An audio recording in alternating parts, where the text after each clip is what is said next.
আপনারা কেমন আছেন সবাই?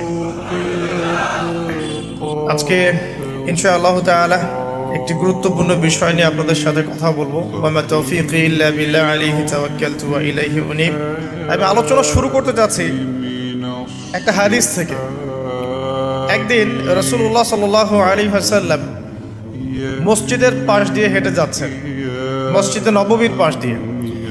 তখন সাহাবায়ে কেরাম রাদিয়াল্লাহু আনহুম আজমাইন তারা মসজিদের মধ্যে বসে একটা বিষয় নিয়ে কথোপকথন করছিলেন। তো নবী সাল্লাল্লাহু আলাইহি ওয়াসাল্লাম জিজ্ঞাসা করলেন যে তোমরা কি নিয়ে কথা বলছো, তোমরা কি নিয়ে কথোপকথন করছো? তখন সাহাবায়ে কেরাম রাদিয়াল্লাহু আনহুম তারা বলছেন যে আমরা কিয়ামতের আলামতগুলো নিয়ে কথা বলছিলাম। কি নিয়ে কথা বলছেন? কিয়ামতের আলামতগুলো নিয়ে সাহাবীরা কথা বলছেন। সাহাবীদের কিয়ামতের আলামত নিয়ে কথা বলার কি দরকার ছিল? তাদের সময় তো আর কিয়ামত হবে না। দরকার ছিল কি? সচেতনতা। তারা ফিতনায় নিজেরা যেন না পড়ে যান এই জন্য সতর্ক থাকতে চাইতেন। এই কারণেই ফিতনাময় পরিবেশ নিয়ে আলোচনা করতেন। তো নবী সাল্লাল্লাহু আলাইহি ওয়াসাল্লাম তখন বললেন, দেখো, যতদিন পর্যন্ত 10টা আলামত প্রকাশ হচ্ছে না ততদিন পর্যন্ত কিয়ামত হবে না। কয়টা আলামত? 10টা। নবী সাল্লাল্লাহু আলাইহি ওয়াসাল্লাম প্রথমে বললেন 1 নাম্বার হচ্ছে মাসিহুদ দাজ্জাল। কি নাম? মাসিহুদ দাজ্জাল। 2 নাম্বার হচ্ছে ইয়াজুজ এবং মাজুজ। এরা আদম সন্তান, পৃথিবীতে বের হবে এবং পুরো পৃথিবীটা ম্যাসাকার করে ছেড়ে দিবে। আর মাসিহুদ দাজ্জাল সেও বের হবে শেষ জামানায়, যে ইহুদিদেরকে নিয়ে পুরো বিশ্ব শাসন করবে। বিশ্বের প্রতিটা ডিপার্টমেন্ট সে রুল করবে। এবং দাজ্জালের চেয়ে ভয়ঙ্কর কোনো ফিতনা এই পৃথিবীতে আসে নাই, আসবেও না। প্রত্যেক নবী তার কওমকে দাজ্জাল সম্পর্কে সতর্ক করেছিলেন। এমনকি নূহ আলাইহিস সালাম পর্যন্ত তার উম্মতকে দাজ্জালের ফিতনা সম্পর্কে সতর্ক করেছিলেন। নবী সাল্লাল্লাহু আলাইহি ওয়াসাল্লাম বলেছেন যে তোমরা যদি সূরা কাহাফ তেলাওয়াত করো, প্রত্যেক জুমার দিন সূরা কাহাফ তেলাওয়াত করো, অথবা সূরা কাহাফের প্রথম 10টা আয়াত শেষ 10টা আয়াত মুখস্থ রাখো, ইনশাআল্লাহ তাআলা মাসিহুদ দাজ্জাল তোমাদের কোনো ক্ষতি করতে পারবে না। 1 মাসিহুদ দাজ্জাল, 2 ইয়াজুজ আর মাজুজ, 3 হচ্ছে ঈসা ইবনে মারইয়াম। ঈসা ইবনে মারইয়াম যতক্ষণ পর্যন্ত না আসছেন, পৃথিবীতে আবার ইউটার্ন না করছেন এবং তার হাতে মাসিহুদ দাজ্জাল নিহত না হচ্ছে, কিয়ামত হবে না। 4 দাব্বাতুল আরদ, অর্থাৎ পৃথিবীর ভিতরে একটা প্রাণী আছে, মাটি ফেরে এই প্রাণীটা বের হবে কিয়ামতের আগে আগে, এবং এই প্রাণীটা মানুষের সাথে কথাবার্তা বলবে, কথা বলতে পারা প্রাণী। এ যতক্ষণ বের হচ্ছে না কিয়ামত হবে না ইনশাআল্লাহ তাআলা। কটা বললাম? 4টা। 5 হচ্ছে দুখান বা ধোঁয়া।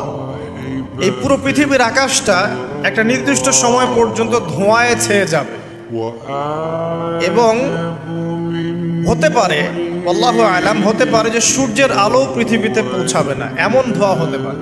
পুরো পৃথিবীটা ধোঁয়ায় ছেয়ে যাবে, এটা সূরা দুখানের মধ্যেও বলা আছে। এটা 5। 6 নম্বরে নবী সাল্লাল্লাহু আলাইহি ওয়াসাল্লাম বলছেন যে একটা ভূমিকম্প হবে পৃথিবীর পূর্ব দিকে। পৃথিবীর পূর্ব দিক মানে এই যে ভারত, পাকিস্তান, বাংলাদেশ, শ্রীলঙ্কা, ইন্দোনেশিয়া, ঠিক আছে, এই সিঙ্গাপুর, এই যে কন্টিনেন্ট, মালয়েশিয়া, এটা পৃথিবীর পূর্ব দিক। এদিকে একটা ভূমিকম্প হবে। তারপরে 7 পৃথিবীর পশ্চিমে একটা ভূমিকম্প হবে। পশ্চিম মানে বোঝেন না? পশ্চিমা বিশ্ব না, সৌদি আরব, পশ্চিমা বিশ্ব, ব্রিটেন, ফ্রান্স, জার্মানি, তারপরে রাশিয়ান কন্টিনেন্ট, হ্যাঁ, ইউক্রেন, এদিকে আপনার আমেরিকা, এই পুরো পশ্চিমা বিশ্ব, এখানে একটা ভূমিকম্প হবে বড়। এবং এগুলো এমন হবে যেগুলোতে ভূমি মাটিতে ধসে যাবে, মাটিতে ডুবে যাবে। ভূমিকম্প না, ভূমিধস। 8 পৃথিবীর মাঝখানে মধ্যপ্রাচ্যে একটা ভূমিকম্প হবে, যেখানে আমাদের সোকল্ড আমিরুল মুমিনিনরা থাকে, যারা আমেরিকা এবং ইসরায়েলের বন্ধু, এদের এখানে একটা ভূমিকম্প হবে ইনশাআল্লাহ। আর 9 ইয়েমেন থেকে একটা আগুন বের হবে। ইয়েমেন থেকে একটা আগুন বের হবে, যে আগুন মানুষকে হাসরের মাঠের দিকে তাড়িয়ে নিয়ে আসবে। আরেকটা বলেছেন 10 নাম্বার, যেটা এই মুহূর্তে আমি ঠিক মনে করতে পারছি। তো এই 10টা আলামতের কথা নবী সাল্লাল্লাহু আলাইহি ওয়াসাল্লাম বলেছেন না হওয়া পর্যন্ত, এই 10টা আলামত না আসা পর্যন্ত কিয়ামত হবে না। ঠিক আছে? আচ্ছা, এখন এই 10টার মধ্যে সবচেয়ে বড়টা কি? সবচেয়ে বড়টা হচ্ছে মাসিহুদ দাজ্জাল। সবচেয়ে বড়টা কি?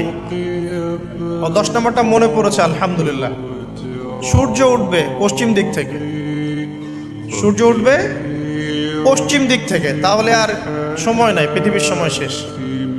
এই 10টা মনে থাকবে? আসেন বলি। প্রথমে কি? দাজ্জাল, তারপরে ইয়াজুজ আর মাজুজ, 3 নাম্বার ঈসা ইবনে মারইয়ামের প্রত্যাবর্তন, 4 নাম্বার দাব্বাতুল আরদ, জমিন থেকে প্রাণী বের হয়ে কথা বলবে মানুষের সাথে। ঠিক আছে? 5 নাম্বার কি বললাম? ধোঁয়া, দুখান। ঠিক আছে? 6, 7, 8 3টা ভূমিকম্প, পূর্ব দিকে একটা, পশ্চিমে একটা, পৃথিবীর মাঝখানে একটা। 9 নাম্বার ইয়েমেন। ইয়েমেনের নাম শুনেছেন? ওই যে যেখানে সৌদিরা বোম মারছে আর কি, ইয়েমেনের বাচ্চা থেকে বোম মেরে হত্যা করছে না, জানেন না খবর? তো ওই ইয়েমেনের ছোট ছোট বাচ্চারা শিয়া সুন্নির কি বোঝে আমার বুঝে আসে না।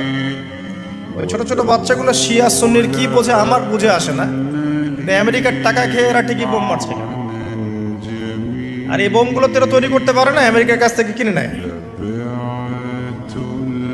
তো ওই ইয়েমেন থেকে আগুন বের হবে, সেই আগুন মানুষকে হাসরের মাঠের দিকে তাড়িয়ে নিয়ে আসবে। এবং 10 যেটা বললাম, সূর্য উঠবে পশ্চিম দিক থেকে, তখন তওবার দরজা বন্ধ হয়ে যাবে, তওবা করেও লাভ হবে না। 2টার সময় তওবা করে লাভ নাই। একটা হচ্ছে মৌতের যন্ত্রণা শুরু হয়ে গেলে, মৃত্যুর যন্ত্রণা শুরু হয়ে গেলে আগে পা থেকে শুরু হয়ে আস্তে আস্তে গলার দিকে আসে। হাদিসে যেমনটা এসেছে, সূরা ওয়াকিয়ার মধ্যেও আছে যে পায়ের দিক থেকে যন্ত্রণা শুরু হয়ে আস্তে আস্তে আস্তে আস্তে এই গলার দিকে আসে, এবং আত্মাটা গলার এখানে যখন চলে আসে, এখান থেকে মালাকুল মউত আত্মাটাকে নিয়ে চলে যায়। এবং চোখ দিয়ে তাকিয়ে থাকে মানুষ। রুহটা চলে গেলে মানুষ চোখ দিয়ে তাকিয়ে থাকে, দেখবেন এই কারণে মৃত ব্যক্তি তাকিয়ে থাকে, চোখ খোলা থাকে। এবং তখন আসমান থেকে সিঁড়ি নামিয়ে দেওয়া হয়, ওই সিঁড়িতে করে আত্মা চলে যাচ্ছে, ও তাকিয়ে দেখে যে আত্মা চলে যাচ্ছে। এবং মানুষ মারা যাওয়ার পরে চোখ জীবিত থাকে অনেকক্ষণ। মেডিকেল সায়েন্স যারা পড়েছে তাদেরকে জিজ্ঞাসা করুন, মানুষ ডেড হয়ে গেলেও চোখ দেখবেন আরো কয়েক ঘন্টা, আরো নির্দিষ্ট একটা সময় পর্যন্ত চোখটা কিন্তু জীবিত থাকে। এই জন্যে চোখ বন্ধ করে দিতে হয়। যাই হোক, যেটা বলছিলাম যে মৌতের যন্ত্রণা শুরু হয়ে গেলে তওবা করে লাভ নাই, তওবার দরজা বন্ধ। আর পশ্চিম দিক থেকে সূর্য উঠে গেলে তওবা করে লাভ নাই, তওবার দরজা বন্ধ।